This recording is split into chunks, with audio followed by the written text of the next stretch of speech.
tous, RC Pirate, me revoilà pour un nouveau tuto.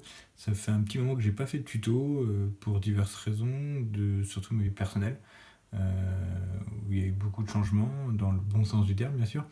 Donc j'ai moins de temps à me consacrer au modélisme. Et je suis aussi très bénévole, très actif à mon club, le Celtic CPB Racing 35. Donc je roule plus trop, un petit peu en loisir encore et compétition aussi, mais c'est très rare. Et il y a beaucoup d'évolutions à mon club, notamment maintenant nous avons une piste bitume.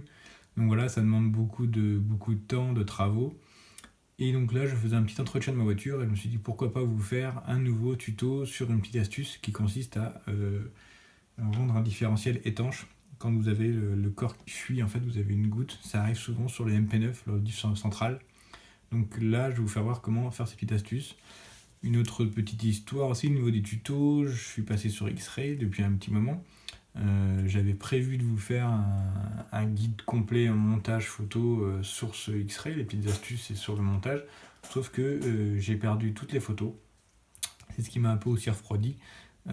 Malheureusement, voilà, j'ai effacé le mauvais disque dur, un disque dur que je voulais vendre, donc je l'ai complètement écrasé.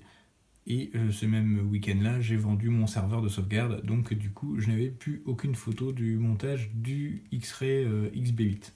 Je regarde aussi vos commentaires. Là, je vous remercie pour tous les petits commentaires que vous mettez.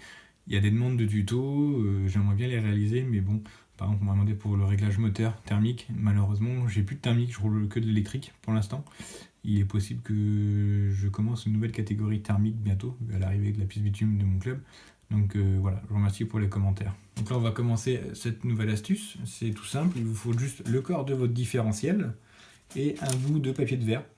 Et la méthode est toute simple, il suffit de faire une rotation en fait, de poncer en fait, le corps du différentiel là où va se poser le joint. Parce qu'en fait, la surface du différentiel est lisse, plus le joint que vous venez poser dessus, du coup, ça arrive à sortir. Il y a rien qui empêche l'huile de sortir, c'est une surface lisse avec un joint. Ça reste, voilà, l'huile sort facilement. C'est souvent le cas, comme je disais, sur le diff central DMP9. Donc voilà, la suite c'est toute simple, vous prenez votre corps de différentiel, un papier de verre, et il faut poncer en faisant des cercles, de façon à ce que ça fasse des traits rotatifs. Si vous faites juste en traits comme ça sert à rien, l'huile pourra quand même sortir.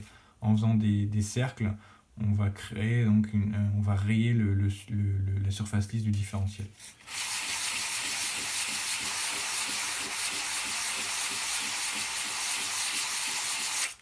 Il n'y a pas besoin de faire beaucoup. Là, on voit bien, vous voyez, c'est devenu blanc.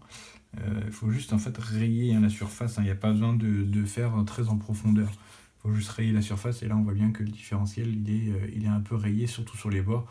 Donc du coup, quand le joint va venir se plaquer sur le différentiel, il sera bien serré. Avec le serrage, il sera serré, enfoncé dans les petites rainures, dans les micro-rainures qu'on a créées. Voilà pour le petit tuto. Et si j'en ai d'autres, des petites astuces comme ça, je n'hésiterai pas à vous en faire de nouveau. À bientôt.